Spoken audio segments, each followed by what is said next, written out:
Notre série de la semaine est consacrée aux chantiers de la Haute-Seine qui ont fêté leurs 100 ans. Une référence pour la construction et la maintenance des bateaux fluviaux.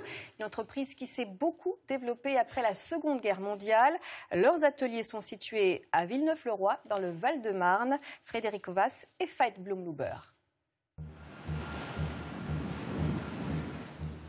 La nuit est encore là. Les premiers avions atterrissent à Orly.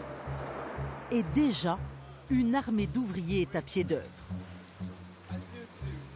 Dans ce hangar, les chefs d'équipe des chantiers de la Haute-Seine distribuent le travail. Claude. Christian. Et c'est comme ça depuis 100 ans dans ce chantier naval. Là, par exemple, c'est sur un bateau qui s'appelle Berlioz. Et j'ai monsieur Isaac qui va travailler dessus. Il va faire quoi? La chevalerie. Il va changer le tôle.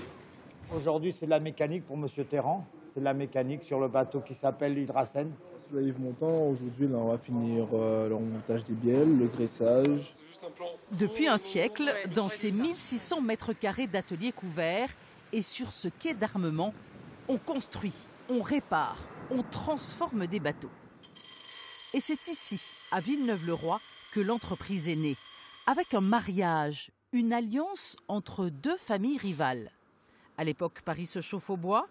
Les Corvol et les Morillon créent les chantiers de la Haute-Seine pour convoyer ce matériau sur l'eau. Le bois de chauffage a été remplacé par le charbon.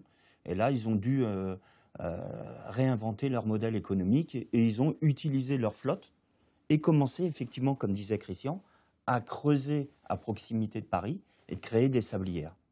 Et ils ont utilisé leur flotte pour alimenter la région parisienne en matériaux de construction, sable et gravillon.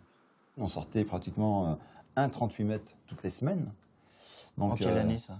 Ça c'était dans les années 60. Parce que c'est monté jusqu'à 330 personnes dans les années 30. Après la guerre, l'entreprise est en pleine expansion. On a besoin de matériaux de construction. Dans les années 70, la belle époque se termine dans les pays colonisés, les plus gros clients des chantiers de la Haute-Seine. L'entreprise est le principal chantier naval du bassin de la Seine. Pour des entreprises, des particuliers, c'est ce que nous vous expliquerons demain.